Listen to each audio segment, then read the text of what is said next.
Hello and a very warm welcome to another edition of World Panorama. Here we are getting you your weekly dose of major international news with a perspective.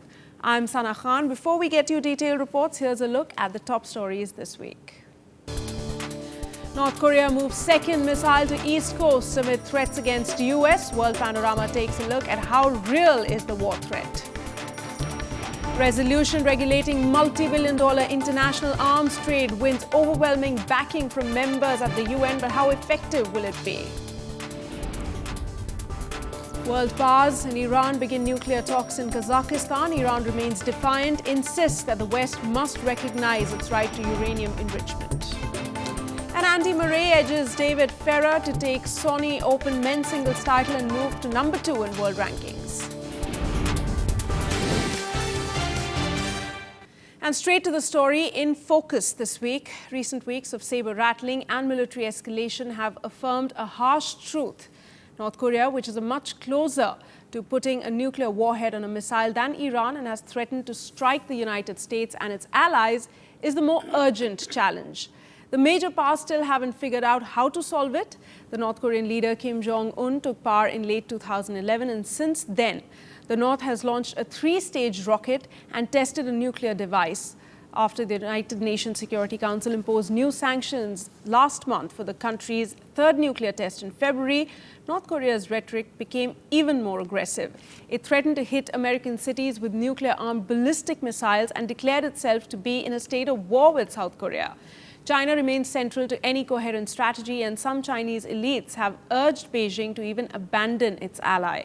Now, whether that happens, China needs to robustly enforce the United Nations sanctions it helped enact and stand with the United States and others in delivering a unified message that North Korea will never be accepted as a nuclear weapon state, but that there is another path to it: economic revival and security, if it chooses to take that. So what are the implications? What is North Korea thinking? To throw light on those facts, joining me now is former senior fellow from IDSA, Dr. Rajaram Panda. Thank you, sir, so much for joining me on the show this week. Before I go to him, let's have a look at this detailed report.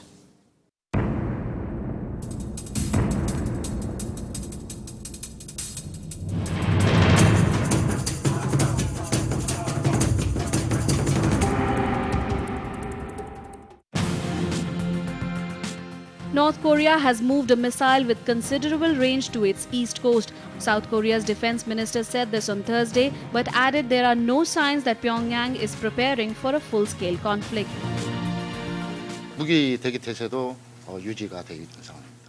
Our weapons are ready. Regarding North Korea's statement today, our military readiness is already high. We are able to manage any possible crisis. We formally informed the White House and Pentagon that the ever-escalating US hostile policy towards the DPRK and its reckless nuclear threat will be smashed by the strong will of all the United Service personnel and people, and cutting its smaller, lighter and diversified nuclear strike means of the DPRK and the merciless operation of its revolutionary armed forces in this regard has been finally examined and ratified. The report came hours after North Korea's military warned that it has been authorized to attack the US using smaller, lighter and diversified nuclear weapons. It was the North's latest war cry against America in recent weeks, adding that it had improved its nuclear technology. They have nuclear capacity now. They have missile delivery capacity now.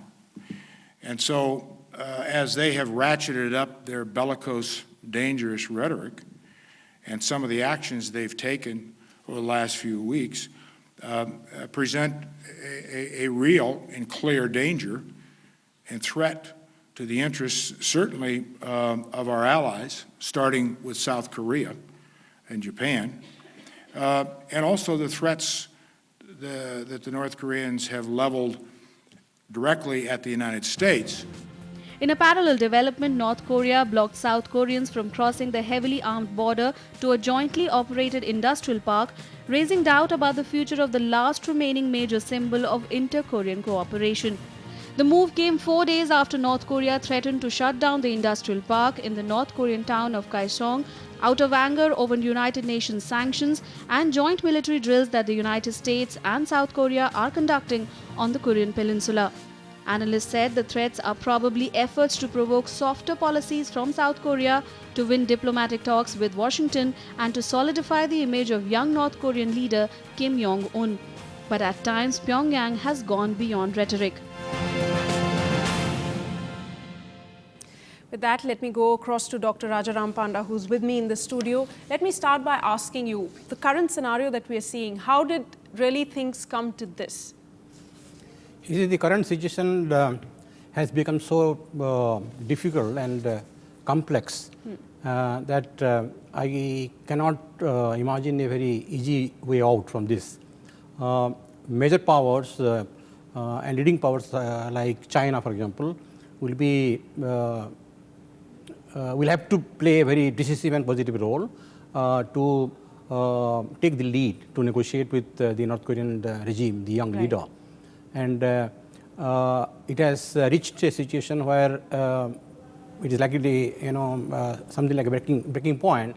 But then the initiative has to come from, actually from China, how to de-escalate the situation before it becomes more dangerous. Now here, certain things, there are so many security and strategic dimensions which have to be factored into it while we discuss about this North Korean issue. First is the denuclearization of North Korea, which is not likely to be to have any immediate solution. But the efforts have to be restarted because the six-party talks also have been. With this, we also come to the question as to what does this new leader who's now taken over reign since 2011, what does he really want? What actually, are his motives? he is so unpredictable, and North Korea is such an opaque state. It is a closed society, closed country, that information about this country is very scanty and very little available. So one can only speculate from the media reports and the information coming from the defectors who are actually every month there are so many North Koreans are defecting to South Korea via China, and those their versions are very credible, and the domestic economic situation is very, very precarious, and this could be another this young leader is probably using this opportunity to consolidate his power. And there are also rumors that there is a small clique behind this young leader who are actually calling the shots. As of now, it is very, very Everything difficult is to just very, very complex and right fluid now. situation, very volatile. And but even given this kind of complexities, I will not think that a major conflict will arise, because at the appropriate time, I think better counsel will prevail, and I think China, in fact, even though China is in a position to take the lead, but China this time, China being the major ally in terms of economic and defense kind of cooperation with North Korea. But this time, it seems that China also has lost its patience. I mean, also, there could be another argument. In the recent reports that have come out, the US has dismissed any sort of threat from North Korea.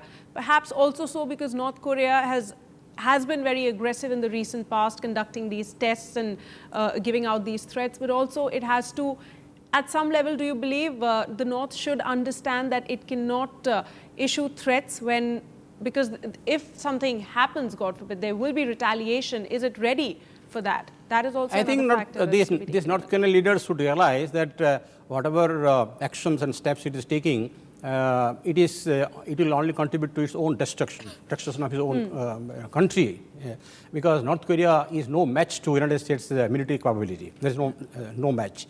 The only fear is whether it has got the delivery. It has got the nuclear weapon. It is already a nuclear state, but whether it has got developed or acquired the capacity to deliver this. Yes. So that is not likely to happen in the coming 6 to maybe 1 year or so. Okay. So I will not, there could be some local conflict, that can be ruled out. But after actually the Hiroshima and Nagasaki, I think the whole world knows that a nuclear war has to be avoided by any cost. Absolutely, the world doesn't want something like that. But what this North Korean young leader is doing he is claiming legitimacy to be declared by the United States as a nuclear power state. Yes. So that I think legitimacy claim. That's what's driving him to driving do all him, of this. and but this will be not in the interest of the people and as well as the nation. Absolutely. Also, do you think to what extent have the US and South Korean exercises, these drills that they've been conducting have played in escalating the situation that has come to a point like this? Two factors here I would like to mention. One is it is nothing unusual for the joint military drill because this has been going on an annual basis. Yeah. But for the first time this year during I think this joint drill which started on 11th of March, I guess, the United States following the kind of bellicose rhetorics from the North Korean leader, United States deployed the B-2 rocket bombers, yes, which actually infuriated this young leader further. And that is one. And the second point which I would like to also emphasize is that let us not forget the number of American troops stationed, more than 28,000 US troops stationed in the South Korea and about 60,000 in Japan. Yeah. So any conflict which suppose arises, Yeah. I mean breaks out, it will automatically draw the United States. And both Japan and South Korea are allies of United States for last more than 5 decades. So given the nuclear umbrella United States has provided, has been providing, I think United States will be there. This is and the third point which I would like to mention is this probably there are also some analysts who say that this will perfectly actually suit the Obama administration's Asia pivot policy because this will pave the way for increase American presence in Asia, which will not be a welcome thing for China.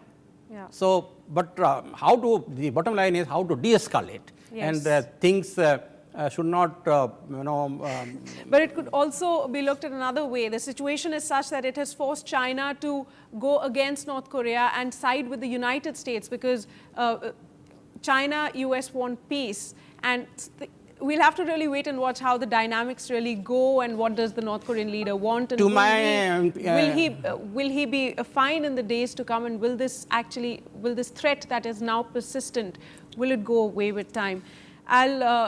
I'll have to wrap up right here, but thank you so much for joining me on the show, sir, for making those points that you did, and I hope to have you on the show sometime very soon. Thank you so much. Thank you. We head in for a short break, but after that, a report on the historic Arms Trade Treaty that was passed in the United Nations. Stay with us, we'll be back.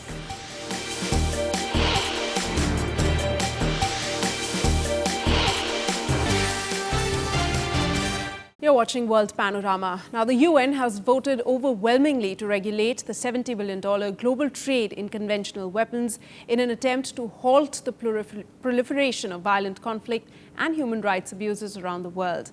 The UN General Assembly voted by 154 votes to just 3 to adopt the first arms trade treaty. The new regulations will bring the gargantuan global business in small arms and light weapons, as well as tanks, armored vehicles, military jets, helicopters, battleships and missiles under the same sort of international controls that have long applied to nuclear, chemical and biological weapons. In a landmark vote, the United Nations General Assembly has adopted the Global Arms Treaty. The treaty will not control the domestic use of weapons in any country, but it will require all countries to establish national regulations to control the transfer of conventional arms, parts and components, and to regulate arms brokers. It covers the trade worth an estimated $80 billion a year in tanks, armored combat vehicles, large caliber artillery, combat aircraft, attack helicopters, warships, missiles, missile launchers and small arms. The final draft text is a compromise text which represents the broadest possible input of delegations. That text would make a difference to the broadest range of stakeholders. It would establish new common international standards in the conventional arms trade. 154 nations voted in favor of the treaty, while 3, Syria, North Korea and Iran, voted against it. 23 member nations, including India, China and Russia, abstained from voting.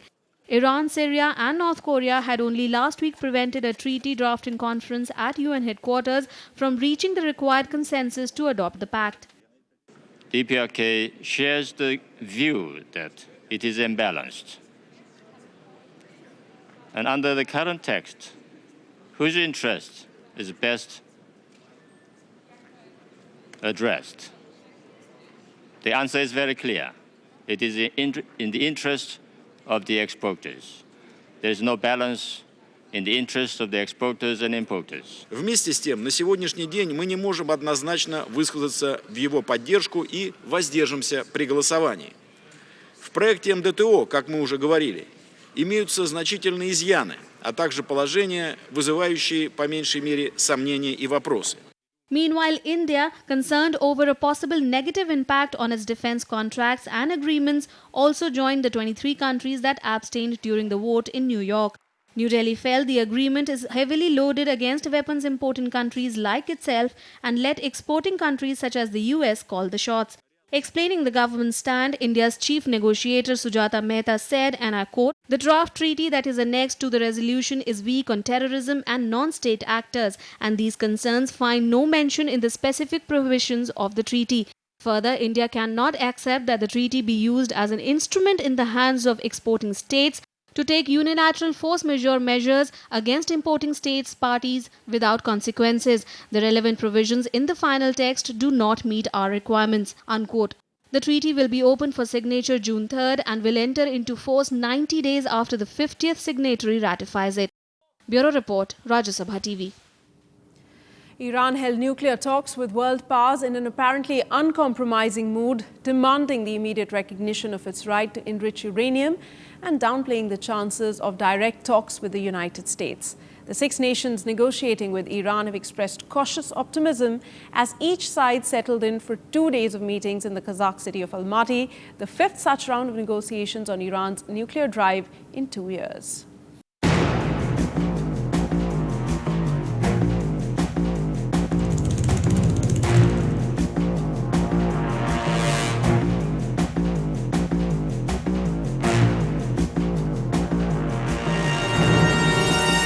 What we are hoping for is that the Iranian side will come back to us today with a clear and a concrete response to the proposals that we've put forward for this initial confidence-building measure. World powers urged Iran to accept their offer to ease some economic sanctions if the country stops its most sensitive nuclear work in talks aimed at easing tensions that threaten to boil over into war. The 6 powers, the United States, Russia, China, France, Britain and Germany, met Iranian negotiators in the Kazakh city of Almaty for the 2nd round of talks this year, aiming to settle a decade-old dispute over Tehran's nuclear program. Israel, meanwhile, has threatened to bomb Iran's nuclear facilities if Tehran does not curb the activities it suspects are aimed at making a nuclear bomb. Iran's chief nuclear negotiator Saeed Jalili sounded a defiant note ahead of a new round of talks with world powers in Kazakhstan. We think that the talks we are holding tomorrow with them, with one word, can open the way. It is the right of Iranian people to peaceful nuclear energy and, most importantly, to enrichment. World powers argue that Iran has given up its right to enrich uranium under international rules because it has hidden nuclear work from United Nations inspectors in the past and has refused to open fully to their investigations. Jalili said Iran would continue to defend its policy regardless of a June presidential election, which Western diplomats say complicates Tehran's approach to talks. And in Athens, the troika of creditors, the International Monetary Fund, the European Central Bank and the European Commission resumed negotiations with Greek officials about the course of demanded austerity measures and reforms. The talks in Athens are due to focus on additional installments of bailout money. A consensus is expected to be reached soon enough ahead of the next summit meeting of the Eurozone finance ministers.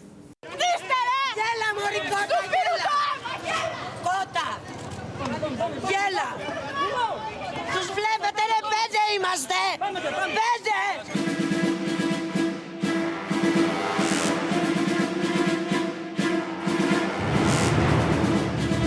5! A confrontation erupted between a group of protesters and police outside the Finance Ministry on Thursday, just as the Troika inspectors from the European Union, European Central Bank and International Monetary Fund were leaving a meeting with the Finance Minister.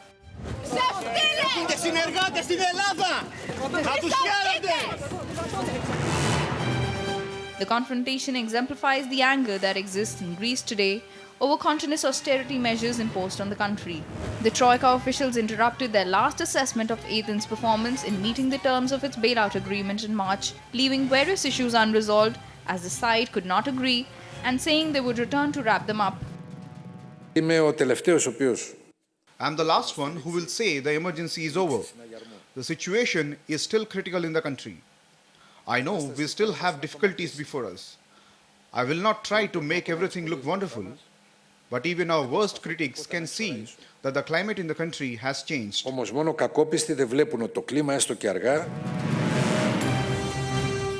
Bank of Greece has said the Greek economy, which is in its sixth year of recession, is expected to shrink 4.5% this year, at the higher end of the targeted range, as the Cypriot crisis was expected to lower GDP by additional 0.35% points.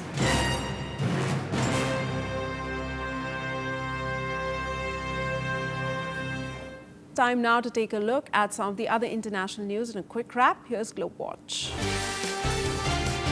Candidates stepped up campaigning in Venezuela with just days before the election.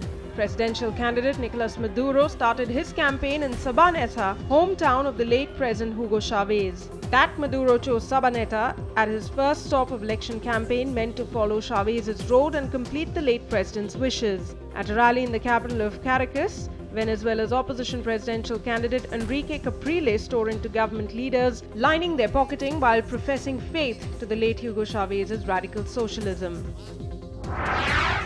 Attackers hurled a grenade at a paramilitary truck, killing at least 4 officials and wounding 6 others, including 2 civilians in Pakistan's biggest city, Karachi, on 3rd April. Initial reports suggest it was a bomb which had been detonated remotely, but later officials said it was a grenade. According to local media reports, Pakistani Taliban spokesman claimed responsibility, saying they targeted the Rangers for working against Islam. Protesters gathered outside Egypt's High Court in Cairo on Wednesday to demand that the government reject a proposed loan from the International Monetary Fund that would provide $4.8 billion in aid for Egypt's struggling economy. The protest came as an IMF team met with Egyptian officials in Cairo to resume long-delayed negotiations over the loan. After 2 years of political upheaval, foreign currency reserves have fallen to critically low levels, limiting Egypt's ability to buy wheat, of which it is the world's biggest importer, and fuel. Violence broke out in the West Bank a day after a prisoner serving a life sentence over an attempt to bomb an Israeli cafe died of cancer. In the West Bank town of Hebron, Palestinian youths pelted Israeli soldiers with stones and rocks, who responded with volleys of tear gas, stun grenades and plastic-coated bullets. Maysara Abu Hamdea's death threatened to raise tensions in the Israeli-occupied West Bank, where Palestinians have held several protests in recent weeks in support of prisoners. Well, and shifting gears, let's now get you all the sports updates that you've missed from through the week. Have a look at all the sports action. FIFA had approved the appointment of Goal Control GmbH as the official provider of goal line technology for the Confederations Cup in Brazil this year. Goal Control will also be used for the World Cup in Brazil 2014, provided that the performance of the system during this year's Festival of Champions meets all necessary FIFA requirements. FIFA has approved the use of technology to see if the ball has crossed the goal line last year following a number of controversial incidents. Britain's Andy Murray defeated Spain's David Federer 2-6, 6-4, 7-6 in a grueling and enthralling Sony Open final to move above Roger Federer to second in the world rankings. Murray was far from his best against a dodged Federer but won the tie-break 7-1 after surviving a scare when the Spaniard had match points at 6-5 up, with Murray serving in the third. The victory was Murray's 9th in a Masters 1000 series event, and the US Open and Olympic champion drew on all his reserves of energy to secure it. American DA Points held his nerves through a late weather delay to claim a one-shot victory at the Houston Open and earn a ticket to the Masters. Clinging to the one-shot advantage on clubhouse leader Henrik Stenson of Sweden with 4 holes to play, Points had his momentum interrupted when a storm swept across the Red Stone Golf Club, forcing an evacuation of the course. It was the second career PGA Tour win for Points, whose best previous finish this season was a tie for 63rd after failing to make the cut in 7 of 9 starts. And time now for all the very latest news from the world of movies and lifestyle. Here's our entertainment wrap. American actor Tom Cruise introduced Russian audiences to his new film Oblivion in Moscow, telling them to expect a visual treat from the post-apocalyptic action movie. Cruise walked the red carpet in the rain alongside the theatre, stopping to sign autographs before he was swept past cameras to the premiere, where he was quick to praise director Joseph Kosinski for his creativity. Action movie G.I. Joe Retaliation won the weekend box office battle in the United States and Canada. G.I. Joe, a sequel starring Channing Tatum, Dwayne Johnson and Bruce Willis, secured $41.2 million in domestic ticket sales from Friday through Sunday, according to studio estimates.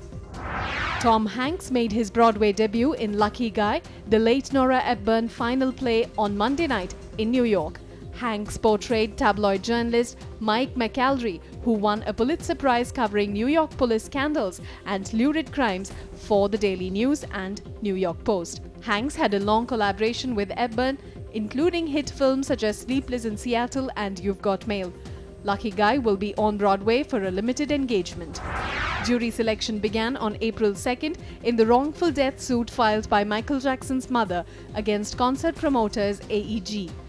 Katherine Jackson is suing AEG Live for the wrongful death of her son, alleging that the concert promoter was negligent in hiring Dr. Conrad Murray to care for the singer ahead of the series of London comeback concerts set for July 2009. Well, that's all we have for you in this edition of World Panorama. I'll be back next week, same time, with more world news. Till then, you can join us on Facebook and Twitter for the latest updates from us. This week, we wrap up with some rather interesting visuals from the time gone by as Russians nostalgic for the Soviet era flock to a museum of Soviet arcade machines to try their hand on long-gone remnants from Soviet childhood. Goodbye and thanks so much for watching.